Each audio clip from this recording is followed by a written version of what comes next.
자, 오늘 하나님의 말씀, 이 2022년 1월을 여는 하나님의 말씀입니다. 역대하 16장 1절로 10절까지의 말씀, 아사왕 제36년에 라는 제목을 가지고 말씀 나누겠습니다. 역대하 16장 1절로 10절, 좀 긴 구절이지만 한 절씩 교독하도록 하겠습니다. 1절 제가 먼저 읽겠습니다. 아사왕 제36년에 이스라엘 왕 바아사가 유다를 치러 올라와서 라마를 건축하여 사람을 유다 왕 아사에게 왕래하지 못하게 하려 한지라. 아사가 여호와의 전 곡간과 왕궁 곡간에 은금을 내어다가 다메섹에 사는 아람 왕 벤하닷에게 보내며 이르되, 내 아버지와 당신의 아버지 사이에와 같이 나와 당신 사이에 약조하자. 내가 당신에게 은금을 보내노니 와서 이스라엘 왕 바아사와 세운 약조를 깨뜨려 그가 나를 떠나게 하라 하매, 벤하닷이 아사 왕의 말을 듣고 그의 군대 지휘관들을 보내어 이스라엘 성읍들을 치되 이용과 단과 아벨마임과 납달리의 모든 국고성을 쳤더니, 바아사가 듣고 라마 건축하는 일을 포기하고 그 공사를 그친지라. 아사 왕이 온 유다 무리를 거느리고 바아사가 라마를 건축하던 돌과 제목을 운반하여다가 게바와 미스바를 건축하였더라. 그때 선견자 하나니가 유다 왕 아사에게 나와 그에게 이르되, 왕이 아람 왕을 의지하고 왕의 하나님 여호와를 의지하지 아니하였으므로 아람 왕의 군대가 왕의 손에서 벗어났나이다. 구스 사람과 룹 사람의 군대가 크지 아니하며 말과 병거가 심히 많지 아니하더니까. 그러나 왕이 여호와를 의지하였으므로 여호와께서 왕의 손에 넘기셨나이다. 여호와의 눈은 온 땅을 두루 감찰하사 전심으로 자기에게 향하는 자들을 위하여 능력을 베푸시나니 이 일은 왕이 망령되이 행하였은즉 이후부터 왕에게 전쟁이 있으리이다 하매, 아사가 노하여 선견자를 옥에 가두었으니 이는 그의 말에 크게 노하였음이며 그때 아사가 학대하였더라. 아멘. 우리가 이렇게 살아가면서요, 차선을 선택할 때가 많습니다. 최선보다는 차선. 사실상 우리가 살아가면서 최선만 선택하고 살아가는 건 거의 불가능합니다. 나만 사는 세상이 아니고 더불어 함께 살아가는 세상 아닙니까? 내가 바라는 최선과 상대방이 바라는 최선이 충돌할 때 그 하나만을 선택하는 게 쉽지가 않아요. 그래서 서로 이 협상이라는 것도 필요하고, 또 이견이 있어서 내가 원하는 최선을 도출하지 못할 때는 최선을 대신할 수 있는 최선에 상응하는 대안을 마련하기 마련입니다. 그래서 최선이 아닌 최선에 상응하는 대안을 우리는 차선이라고 부르는 것이죠. 최선이 아니더라도 차선만으로 협상이 순조롭게 진행이 되면 우리 지혜롭게 그 위기를 잘 넘겼다 이렇게 평가를 합니다.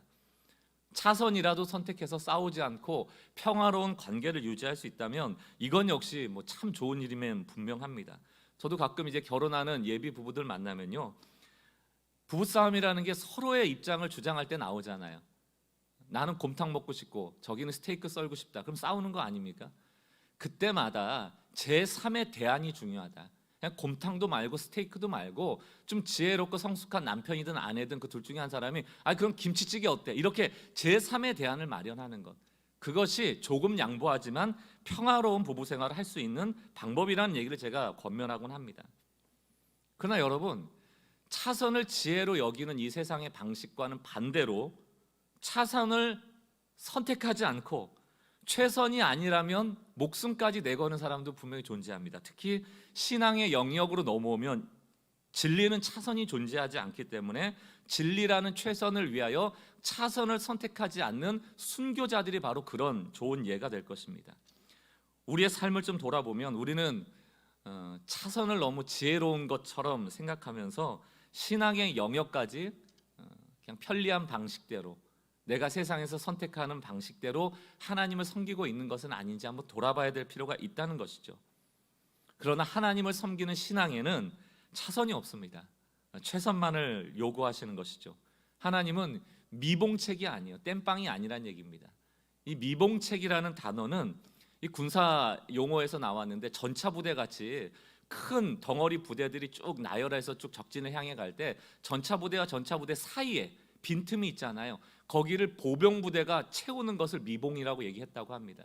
이게 사실은 좋은 의미인데 지금에 와서는 큰일 사이에 땜빵하는 개념, 미봉책 이런 얘기를 하잖아요. 좀 부정적인 개념으로 의미가 변하긴 했습니다. 어쨌든 우리 인생에서 하나님이 미봉책입니까?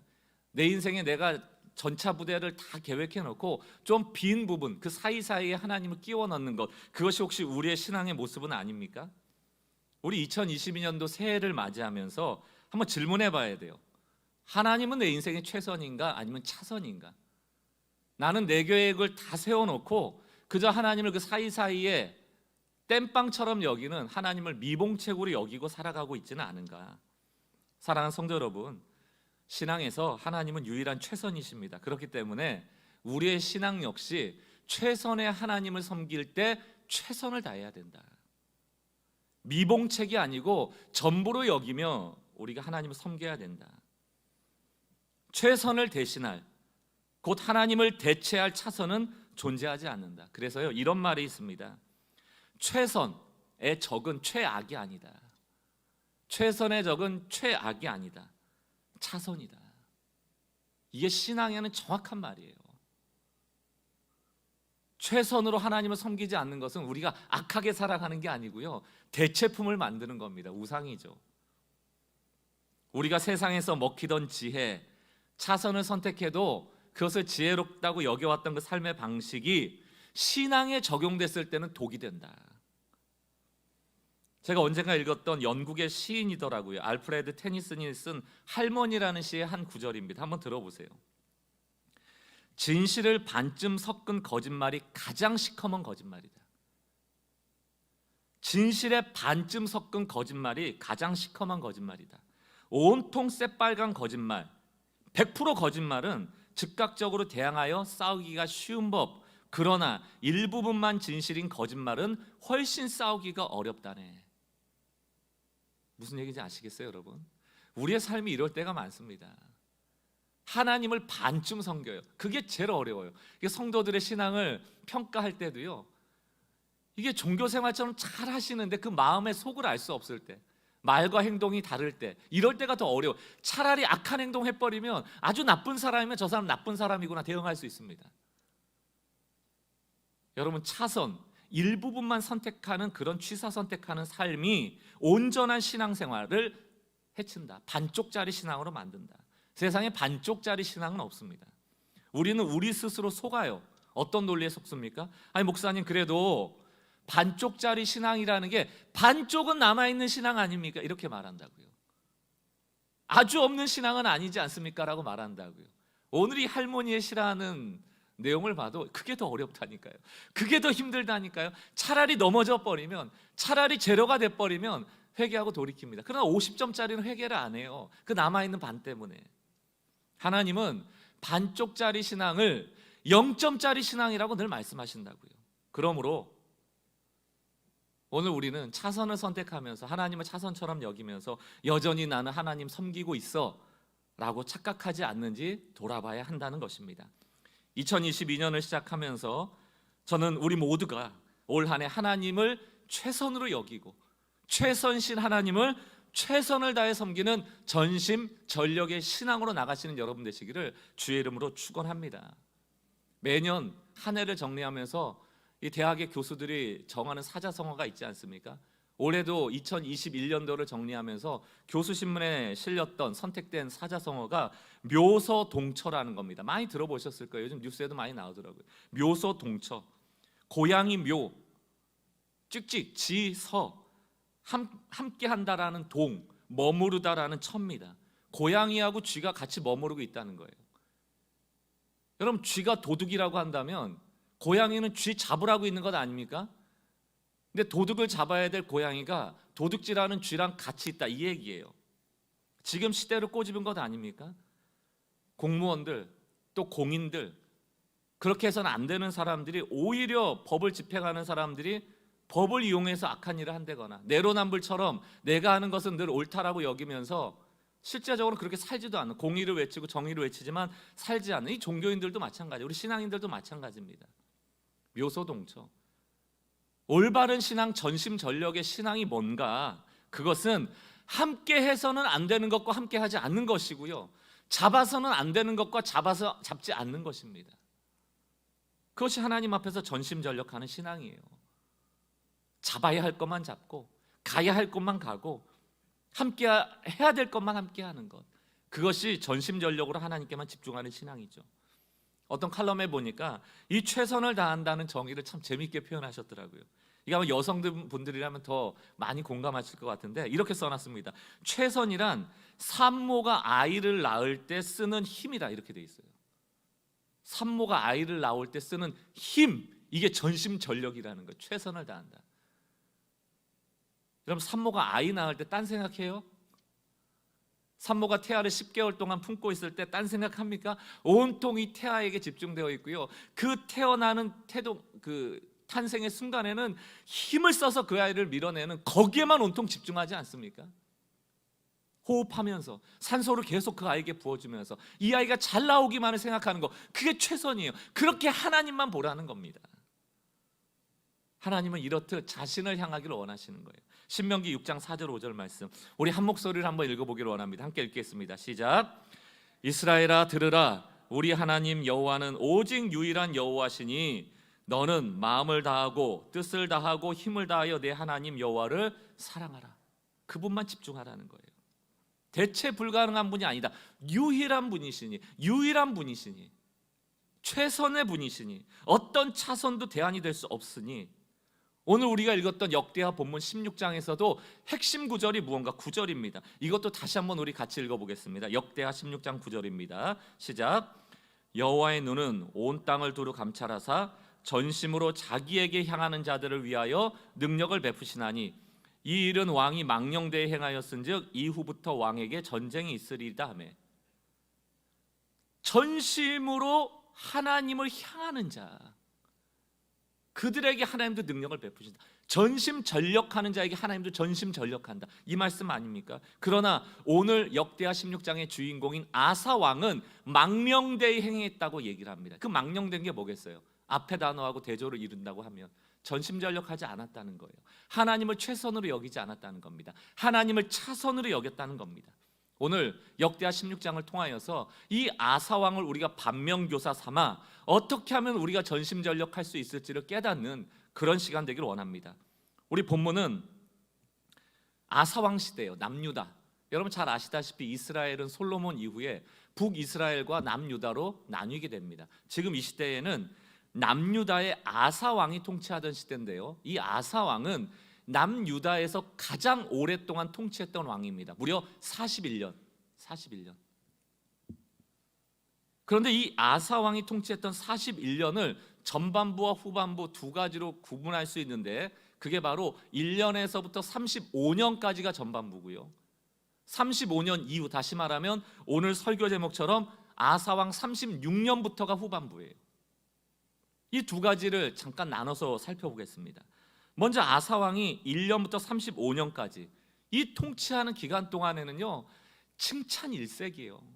너무너무 잘했습니다. 역대하 14장 2절부터 6절까지 제가 한번 읽어보겠습니다.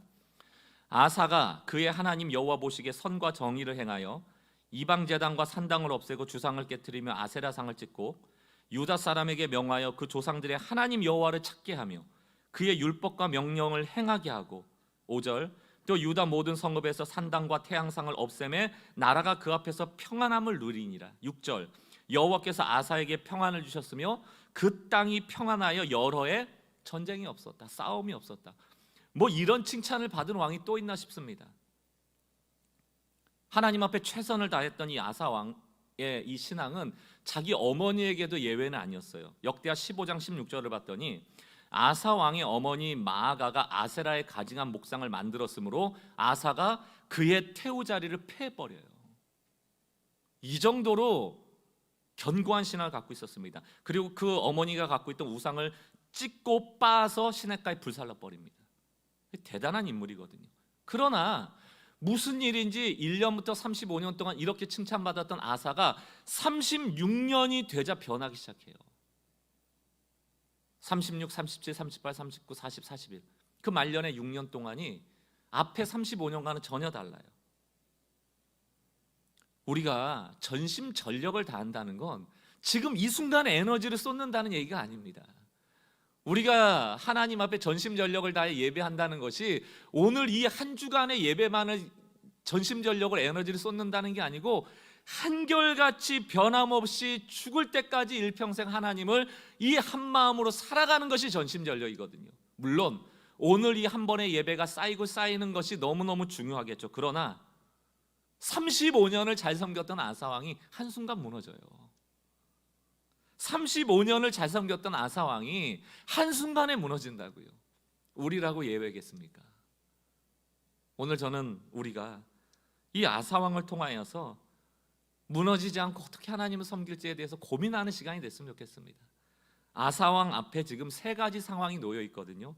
이 상황에 아사왕이 어떻게 대응하는가, 그리고 35년 전 그 과거에는 아사왕이 어떻게 대응했었는가를 대조해서 비교하면서 보면서 여러분 최선을 선택할 수 있기를 주의 이름으로 축원합니다. 첫 번째, 아사왕이 첫 번째 놓인 상황이 위기 앞에 놓여요. 위기 앞에. 아사왕 앞에 위기가 옵니다. 지금 아사왕은 큰 위기를 만나요. 오늘 우리가 읽은 본문 역대하 16장 1절을 보니까 아사왕 제36년에 이게 분기점이에요. 이때 위기가 오는데 북이스라엘에 있는 왕 바하사가 남유다를 치러 올라와서 라마를 건축하여 사람을 유다 왕 아사에게 왕래하지 못하게 하려 한지라. 이게 무슨 말인가 하면 북이스라엘의 바하사는 늘 두려움이 하나 있었는데 남유다의 예루살렘, 다윗성, 어찌 보면 원조 성전이 있었기 때문에 북이스라엘 사람들이 절기 때마다 남유다로 내려가는 것에 대한 두려움이 있어요. 그러다 보니까 이 바아사가 남유다로 내려가는 통로를 막으려고 하는 겁니다. 그게 라마 지역인데 거기에 성읍을 건설해서 남유다와 북이스라엘이 왕래하는 것을 막으려고 한 거예요. 그 지역이 요충지니까. 그럼 생각해 보십시오, 여러분. 바아사가 그 길을 딱 막아버리면 남유다의 아사왕 입장에서는 요충지가 막히는 거예요. 너무너무 중요한 전략적 지역이 막히게 되는 겁니다. 그러니까 아사도 그 라마에 건축하지 못하도록 뭔가 수를 썼어야 됩니다. 어떤 수를 쓰는가, 어떤 선택을 하는가. 역대하 16장 2절 3절입니다. 아사가 여호와의 전 곡관, 하나님의 물건도 손을 대요. 왕궁의 곡간에 은금을 내어다가 다메섹에 사는 아람 왕 벤하닷에게 보내며 3절 내 아버지와 당신의 아버지 사이에 같이 나와 당신 사이에 약조하자. 내가 당신에게 은금을 보내노니 와서 북이스라엘의 바하사가 세운 약조를 깨뜨려 그가 나를 떠나게 하라. 결국 여러분 아람 왕은 그 은금을 받고 바하사를 공격해서 그 라마 지역에 공사를 못하게 중단을 시켜요. 남유다의 아사왕 입장에서는 성공한 겁니다. 나름대로 지혜로운 방법을 쓴 거죠. 은금을 써서 이웃 나라에게 도움을 요청해 성공적으로 바하사에게 대응한 겁니다. 여러분 보시기에는 어때요? 지금 위기가 있는데 돈을 써서 강한 사람의 힘을 빌어서 지금의 위기를 탈출했다. 차선 아닙니까? 어쨌든 위기를 넘어간 것 아닙니까? 그러나 중요한 건 하나님의 평가예요. 하나님이 뭐라고 평가하시는가? 역대하 16장 7절 그때에 성공적으로 모든 일이 맞춰졌다고 생각하는 그때 선견자 하나니가 유다 왕 아사에게 나와서 그에게 이르되 왕이 아람 왕을 의지하고 아람 왕을 최선으로 여기고 왕의 하나님 여호와를 의지하지 아니하였으므로 차선으로 여겼으므로. 여러분 아사 왕이 하나님을 버린 거예요? 아니에요. 우리의 문제는 반쪽짜리라니까요. 그래서 이 신앙을 점검하기가 어려운 거예요.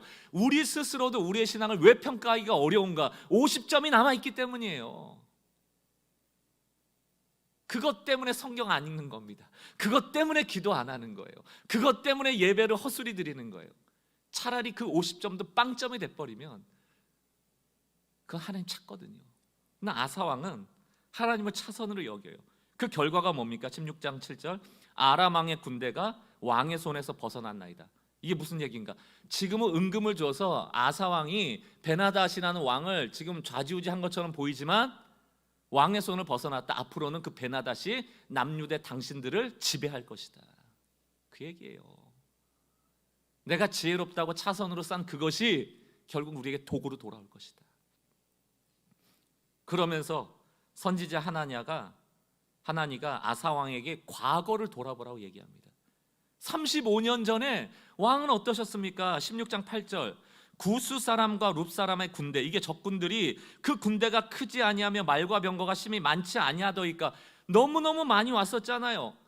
35년 전에 100만 대군이 오고 300대의 병거를 가지고 오고 그저 이스라엘은 그 반밖에 안 되는 병사였는데 그때 하나님 의지하셨잖아요.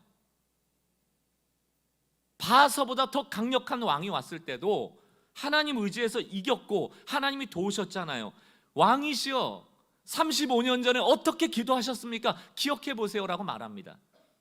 그때 35년 전에 이 아사 왕이 했던 그 기도, 이 고백은 제가 성경에서 본 위대한 고백 중에 하나예요. 여러분 오늘 이 말씀을 여러분의 말씀으로 받으시고 그 반쪽짜리에서 벗어나는 은혜가 있길 바랍니다. 역대하 14장 11절 35년 전에 아사 왕의 기도입니다. 아사가 그의 하나님 여호와께 부르짖어 이르되 여호와여 힘이 강한 자와 약한 자 사이에 주밖에 도와줄 리가 없사오니 여호와여 힘이 강한 자와 약한 자 사이에 이 문제를 해결하고 우리를 도울 분은 주밖에 없사오니 주님이 최선이오니 100만 대군을 50만 대군을 어떻게 이깁니까?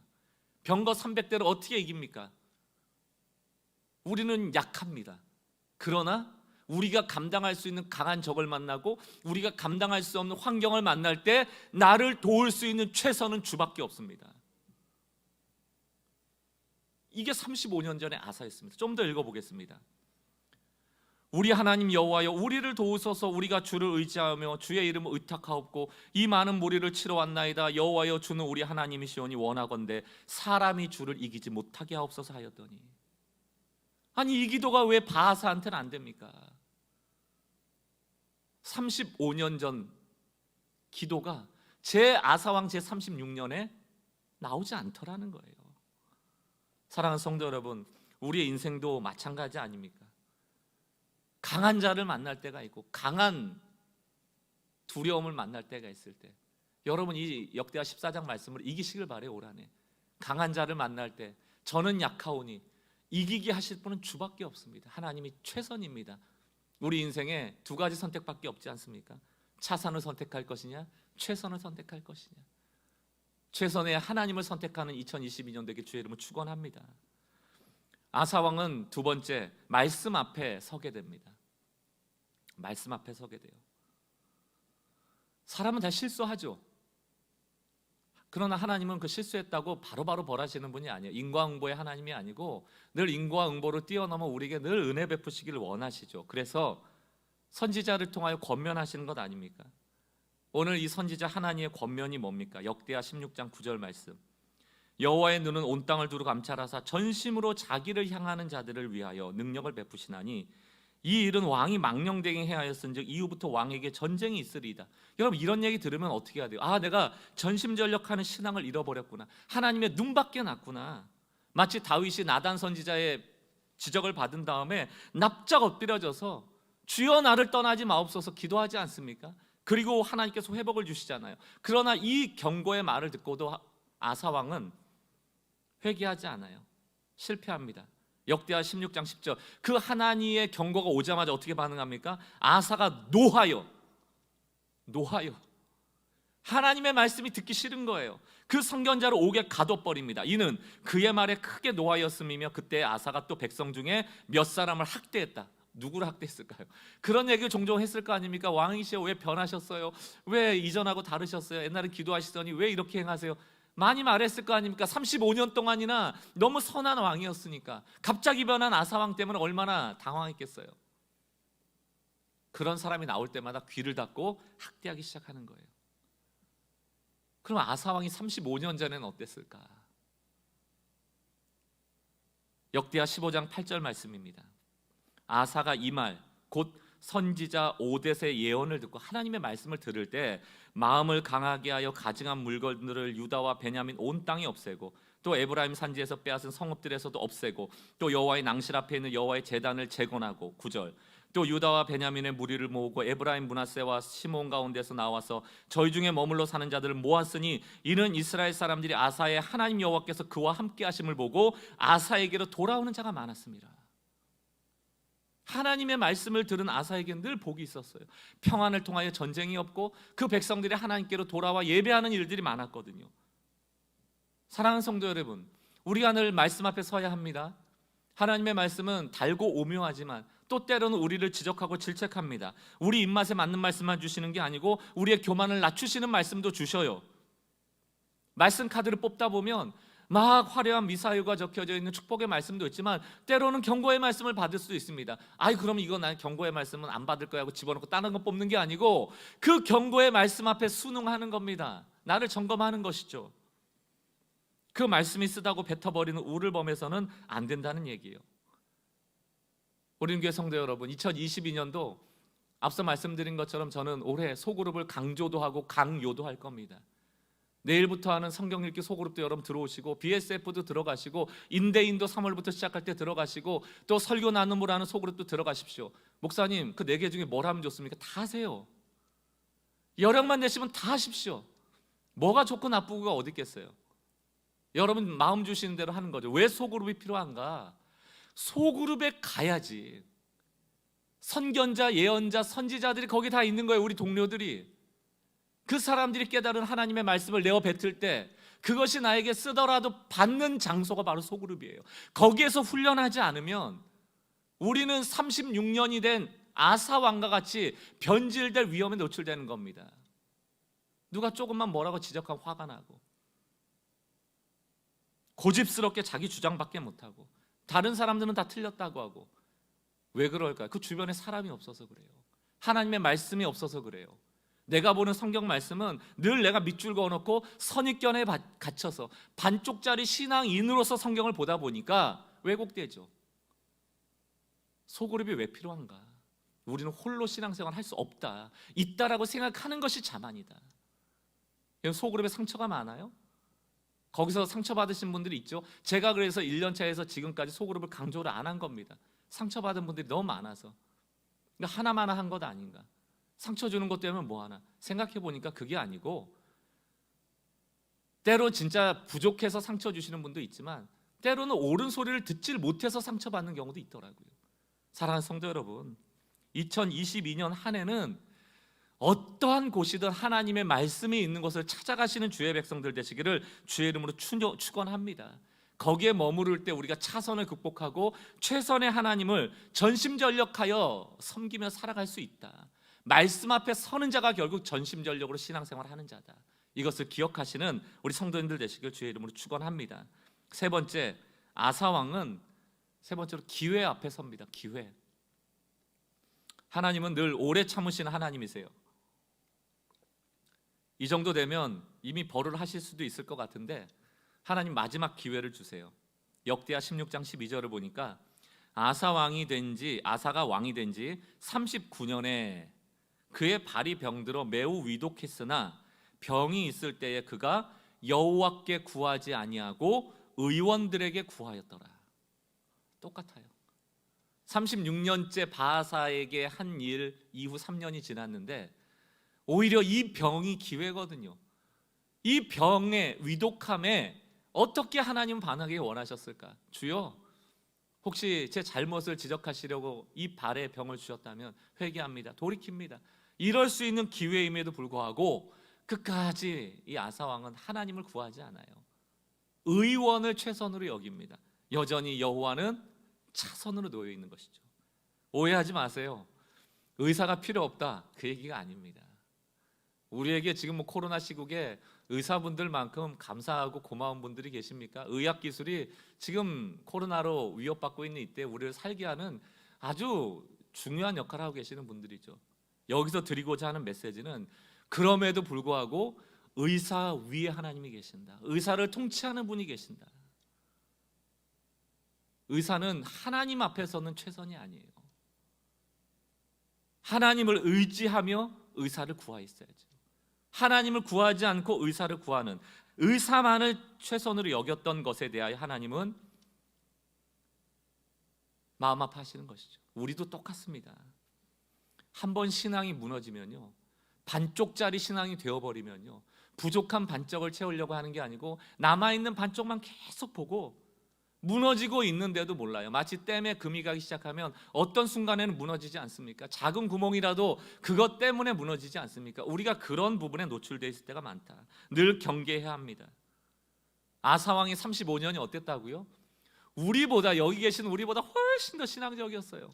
어머니까지 폐위를 시켜버릴 정도로 신실한 신앙인이었습니다. 그럼에도 불구하고 아사왕 제36년부터 변질이 일어나기 시작해요. 우리도 예외가 아니라는 것입니다. 신년 첫 예배에 왜 아사왕의 메시지가 필요한가? 일신 후 일신 날마다 우리를 깨우고 새롭게 하지 않으면 우리는 언제 넘어져도 이상하지 않을 사람들이에요. 여러분 50% 신앙을, 그 반쪽짜리 신앙을 전심전력의 신앙으로 바꾸시는 한 해가 되시기를 주의 이름으로 축원합니다. 결론을 맺으면서 송구영신 예배 때 제가 요 근래 마음에 품고 있는 문장 하나를 소개해드렸어요. 사막에서는 지도보다 나침반이 중요하다. 지도보다 나침반이 중요하다. 오늘 사막의 지형이 그려진 지도 한 장을 들고 사막길을 들어가도 사막은 바람 한 번만 불면 모래의 흩날림 때문에 지형이 바뀌어져서 어제 받았던 지도가 오늘에는 무용지물인 거예요. 우리 인생은 사막 아닙니까? 우리 인생을 걸어갈 때 지도 한 장 가졌다고 자만하시면 안 돼요. 그 50% 가지고 자만하시면 안 돼요. 나침반, 내가 바로 가고 있는지에 대한 그 나침반이 필요하다는 것입니다. 하나님이 우리의 인생을 생존하게 하는 유일한 나침반 되심을 우리 송근영신 예배 때 얘기하면서 이 문장을 나눴습니다. 그런데 여러분, 나침반만 들고 간다고 되는 게 아니에요. 고장나지 않은 나침반이 중요합니다. 고장난 나침반 들고 가서 그것 쫓아가다가는 생존 못해요. 여러분 나침반 어렸을 때 해보셨죠? 요즘은 이 어플에도 있더라고요. 나침반 이렇게 하면요, 그 나침반 빨간색인가요? 그게 북쪽을 향해서 흔들어요. 막 흔들려요.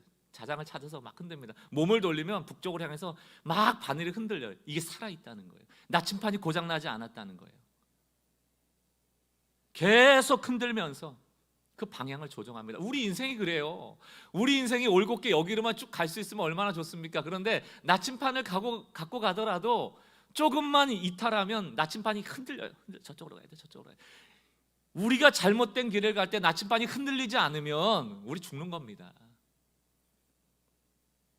35년을 잘 살았지만 36년째 아사왕의 나침반 바늘이 고장나 버렸다. 하나님을 향하여 서지 못했다. 그 바늘이 2022년 새해를 시작하면서 여러분, 이 나침반 바늘이 흔들린다는 게 뭐겠어요? 계속해서 하나님을 향하는 것 아니겠습니까? 하나님을 향하게 하는 게 뭐냐고요? 그 전심전력하게 하는 게 뭐냐고요? 위기 때마다 말씀 앞에서 또 우리에게 기회가 왔을 때 하나님을 향하게 하는 게 뭡니까? 그게 기도가 말씀이에요. 너무 단순하지만 이 본질을 놓치고서는 하나님을 나침반으로 가지고 살 수 없다. 역대하 16장 9절 상반절 말씀 다시 한번 읽어봅니다. 여호와의 눈은 온 땅을 두루 감찰하사 전심으로 자기에게 향하는 자들을 위하여 능력을 베푸신다. 우리 인생에 조금만 틀어졌을 때도 이쪽 아니야라고 흔들 때 그쪽으로 다시 돌이키는 자, 하나님을 향하여 서는 자, 이게 전심전력입니다. 말씀 없이 기도 없이 불가능하죠. 사랑하는 성도 여러분, 영적인 나침반 바늘이 고장나지 않았는지를 확인하며 살아야 합니다. 그 확인하는 것이 바로 말씀이고 기도입니다. 2022년도 말씀과 기도가 습관이 되어서 우리 일평생 제36년째의 아사왕과 같지 않고 1년차에서 35년차 동안 참 하나님을 신실하게 섬겼던 그러한 삶을 살아가는 우리 모두가 되실 수 있기를 주의 이름으로 축원합니다. 우리 같이 한번 찬양하고 오늘 전심전력으로 주님 앞에 이 한 해를 보내겠습니다. 결단하길 바래요. 오늘 하루의 결단만 중요한 게 아니고 오늘 찬양의 가사처럼 주님 다시 오실 때까지 나는 이 길을 가리라. 이 길을 가리라. 이 길이 어떤 길이에요? 말씀과 기도를 통하여 나침반 바늘이 가는 그 길이요. 오늘 고장난 나침반을 다시 고치시고 수리하셔서 하나님을 향하여 눈을 들고, 하나님과 그럼 눈이 맞겠죠? 둘을 감찰하시다가 거기 있구나, 능력을 베푸시는 그 하나님을 경험하여 최선의 하나님이시구나, 한 해 동안 고백할 수 있는 우리 성도님들 되시기 바랍니다. 우리 같이 마음을 다하여 우리 찬양하고 기도하겠습니다. 주님 다시 오실 때까지, 주님 다시 오실 때까지 나는 이 길을 가리라. 좁은 문 좁은 길, 좁은 멀더라도 좁은 길 나의 십자가를 지고 나의 십자가 지고 나의 가는 이 길 끝에 주님 계십니다. 나의 가는 이 길 끝에서 나는 주님을 보리라. 영광에 내 주님 따라가겠습니다. 내 주님 나를 맞아주시리. 나를 맞아주시리. 아멘. 주님 다시 오실 때까지 나는 일어나 달려가리라. 주의 영광 온 땅 덮을 때 나는 일어나 노래하리. 주님 만나 뵐 그날까지 내 사모하는 주님. 아멘. 온 세상 구주시라. 내 사모하는 주님 영광의 왕이시라. 우리 처음부터 다시 한번 찬양합시다. 주님 다시 오실 때까지. 주님 다시 오실 우리 나침판을 따라서 나는 이 길을 가리라. 나는 이 길을 가리라. 좁은 문 좁은 길 좁은 문 좁은 길 나의 십자가 지고 나의 십자가 지고 나침판을 따라가면 됩니다. 나의 가는 이 길 끝에서 나의 가는 이 길 끝 자기를 향하는 자를 나는 전심으로 능력 베푸시는 주님, 보리라. 그 주님을 대면하며 살아가게 없어서. 영광의 내 주님 내 주님 나를 맞아주시리. 주님 다시 오실 때까지 나는 일어나 달려가리라. 주의 영광 온 땅 덮을 때 나는 일어나 노래하리. 내 사모하는 주님 온 세상 구주시라. 내 사모하는 주님 영광의 왕이 다시 한번 선포합시다. 내 사모하는 주님만이 내 사모하는 주님 온 세상 구주시라. 내 사모하는 주님 영광의 왕이시라. 영광의 우리 이렇게 마음을 다하여 선포합시다. 전능하신 하나님, 전능하신 하나님 찬양 언제나 동일하십니다. 언제나 우리로 변함없게 하여 주옵소서. 주 전능하신 하나님, 전능하신 하나님 찬양 영원히 다스리시옵소서. 영원히 우리 마지막으로 전능하신 하나님, 나의 왕, 나의 최선이 되십니다. 전능하신 하나님 찬양 언제나 동일하시며 언제나 동일하신 주 모든 일에 능하신 하나님, 전능하신 하나님 찬양 주님 영원히 다스리네.